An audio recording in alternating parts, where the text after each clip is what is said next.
የተወደዳችሁና የተከበራችሁ ተመልካቾቻችን ለዛሬ ቅዳሜ ጥር 9 ቀን 2018 ዓ.ም ያዝነላችሁ የቀትር ዜናዎች ከዚህ ሰዓት ጀምሮ ወደ እናንተ የምናደርስላችሁ ይሆናል። ከኢትዮ ዲስኮርስ ጋር አብራችሁን ቆዩ። በቅድሚያም ርዕሰ ጉዳዮችን እንጠቁማችሁ። በእስር ላይ የሚገኙት መምህርትና ጋዜጠኛ መስከረም አበራ አይናቸው በጽኑ መታመሙን ጠበቃቸው ገለጹ። በደብረ ሲና ከተማ ተቀዳሚ ምክትል ከንቲባ ላይ ግድያ ተፈጸመ።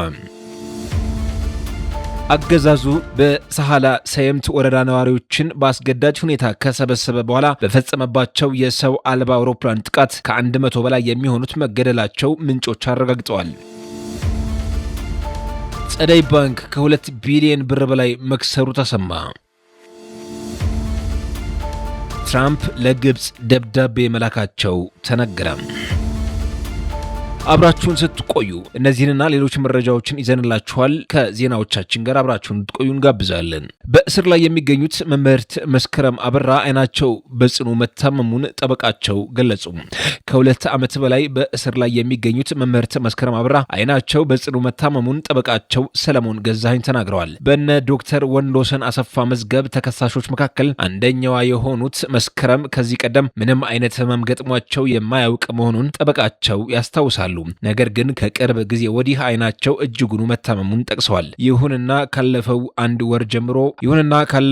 ወር ጀምሮ አይኗ ይቀላል፣ በጣም ስጋው ይታያል፣ ያማት ነበር፣ እንድትታከም ፍርድ ቤቱን ጠይቄ ሄዳ ተመርምራ ነበር በማለት የጤና ክትትሉን አስታውሰዋል። በኋላም ሁለተኛ ምርመራ ማድረጋቸውን ያወሳሉ። ጠበቃ ሰለሞን ከትናንት በስቲያ ሐሙስ ቃሊቲ ማረሚያ ቤት በመሄድ መምህርቷን በአካል አግኝቷቸዋል። ከዚህ ቀደም አንድ አይናቸው ብቻ ቢሆንም ሲያገኟት ግን ሁለቱም መታመማቸውን ይመለከታሉ። ሁለቱም አይኖቿ ታመዋል፣ ከፍተኛ ስቃይ ውስጥ ነው ያለችው ያሉት ሰለሞን ከዚያም ትናንት አርብ በአስቸኳይ ፍርድ ቤት ይሄዳሉ። የፍርድ ቤት የመሃል ዳኛም ያለምንም ማወላወል በፍጥነት ትታከም የሚል ትዕዛዝ ሰጥተው ነበረ። ነገር ግን የትዕዛዙ ወረቀት ሳይወጣ ቀርቷል ብለዋል። እናም ዛሬ ቅዳሜ ነገም እሁድ ሰኞም በዓል በመሆኑ መምህርት መስከረም በአስቸኳይ ሕክምና የማግኘታቸው ነገር አጣብቂኝ ውስጥ መግባቱን አመላክተዋል። በደብረ ሲና ከተማ ተቀዳሚ ምክትል ከንቲባ ላይ ግድያ ተፈጸመ። በዛሬው ዕለት የደብረ ሲና ከተማ አስተዳደር ተቀዳሚ ምክትል ከንቲባ አቶ ወንድም ሲገኝ ማሙዬ በድንገት ጥይት በአሰቃቂ ሁኔታ መገደላቸውን የአስተዳደሩ ብልጽግና ፓርቲ ጽህፈት ቤት ማስታወቁ ኢትዮ ዲስኮርስ አረጋገጠ።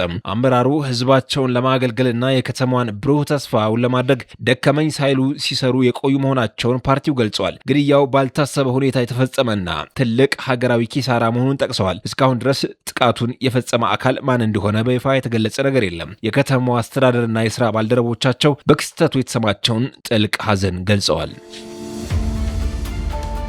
አገዛዙ በሳህላ ሰየምት ወረዳ ነዋሪዎችን በአስገዳጅ ሁኔታ ከሰበሰበ በኋላ በፈጸመባቸው የሰው አልባ አውሮፕላን ጥቃት ከ100 በላይ የሚሆኑት መገደላቸው ምንጮች አረጋግጡ።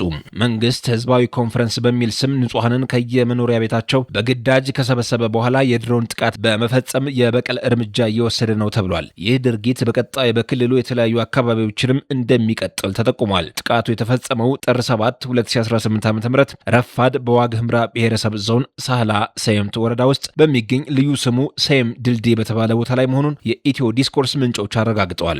ከጎንደር በለሳ ጀምሮ እስከ ዋግ ኽምራ ሳህል ሰየምት ወረዳ ድረስ ያካለለ የድሮን አሰሳ ከቀናት በፊት ጀምሮ እየተደረገ መሰንበቱን ነው ኢትዮ ዲስኮርስ ሚዲያ ያነጋገራቸው የአካባቢው ነዋሪዎች የገለጹት። የድሮን አሰሳ በተደረገበት አካባቢ ህጻናትና አረጋውያንን ጨምሮ ምንም አይነት የሰው እንቅስቃሴ እንደማይደረግ እየታወቀ ነገር ግን ከበላይ አካላት የመጣ ትዕዛዝ ነው በሚል ለአደጋ ተገላጭ በሆነ ቦታ ህዝቡን ለጥቃት አመቻችተው ነው የሰበሰቡት ብለዋል ምንጮች አክለው። በዚህም ከ100 በላይ ሰዎች የተገደሉ ሲሆን ከሟቾቹ መካከል አረጋውያን፣ ህፃናትን ያዘሉ እናቶችና ነፍሰ ጡር ሴቶች እንደሚገኙበት ታውቋል።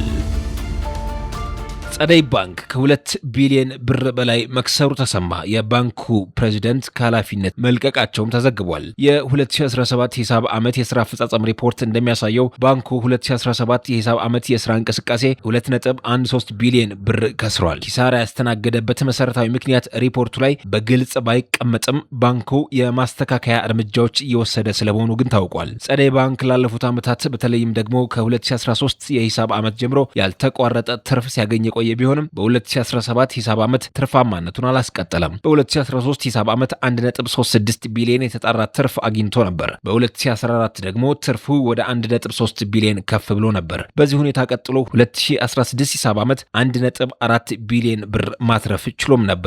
ይሁን እንጂ በተጠናቀቀው 2017 ሂሳብ ዓመት የ2.13 ቢሊዮን ብር ኪሳራ ገጥሞታል።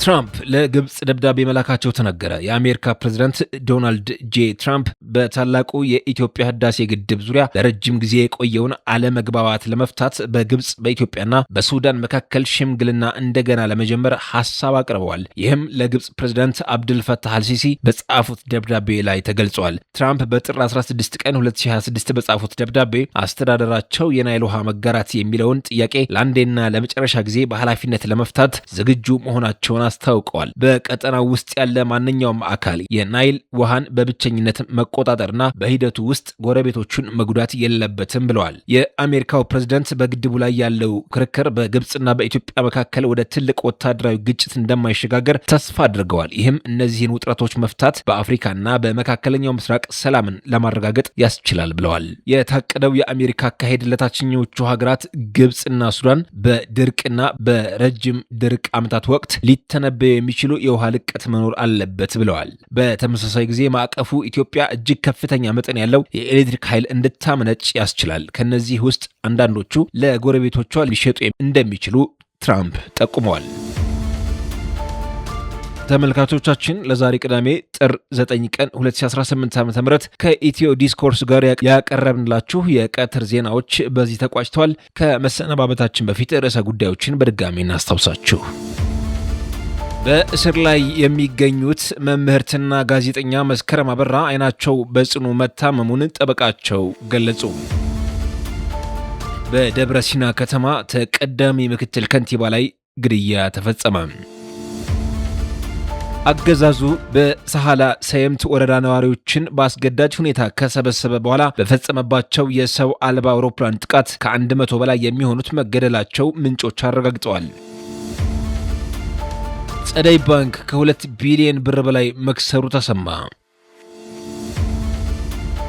ትራምፕ ለግብፅ ደብዳቤ መላካቸው ተነገረ።